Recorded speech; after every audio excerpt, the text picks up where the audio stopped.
I talk about comms planners embracing schizophrenia because it's a necessary part of being able to deal with companies that have fundamentally different views about how communication works. So on the one side, the massive multinationals, in particular FMCGs, that have embraced the interruption model and still cling to it. And on the other side, we've got new forward-thinking companies, General Electric, RedBull in particular, who have a different approach to market, and neither are wrong. And we're not in the science, but as a comms planner, if you work on these different clients, you have to have equal fever when you're working with these clients and put the best plan down accordingly.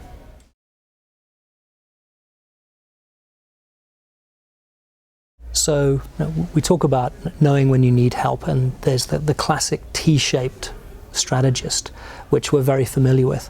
What we think has happened is that vertical that makes the T, this piece here, is not just owned by people that have a pure media background now. And that vertical is people that either have data or content or social or a very different discipline that makes up their core competency. And the T that we used to build as traditional media people with understanding advertising or sponsorship or experiential or PR. If you're a social strategist, you need to understand the very basics like media planning as well as advertising and PR, etc. And by having this different eclectic type of resource, we're able to bring to bear the right solutions for the brand problem. And it's actually RGA, a fantastic digital agency that talks about the many-headed hydra. And they say they don't want to not find a solution for a lack of knowledge. And I think that's the power of having a data strategist along with a social strategist, along with a media strategist, along with a content strategist working together on the same brief, because it's not going to be through lack of knowledge that we don't come to the right solution. The reality is, if I look at the social strategist has a media background in terms of he has a social media background, but in terms of understanding traditional television and that sort of thing, it doesn't have that. And that's part of his bar to grow, to understand that.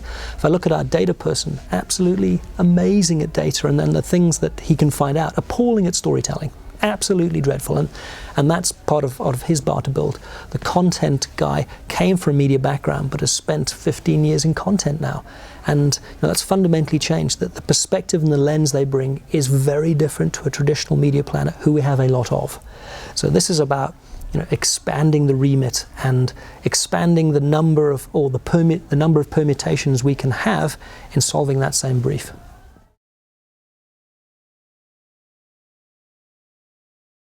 The media owners have an incredible battery to bring to bear for us, in particular as media agencies. We don't have the creative talent. They have hordes of copywriters that daily entertain millions with content that is desperately sought after.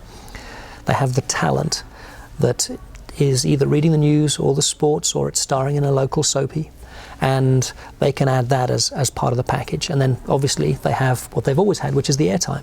But put it all together and it's an amazingly powerful triple play that provides a reality for clients, cost-effective way to get the whole package to market, and they're able to do it quicker than any creative agency.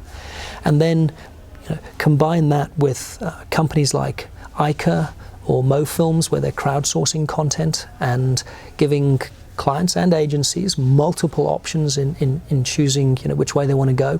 You have independent production companies producing low-cost films for, again, brands, creative agencies and media agencies to use. And then you have clients themselves producing content.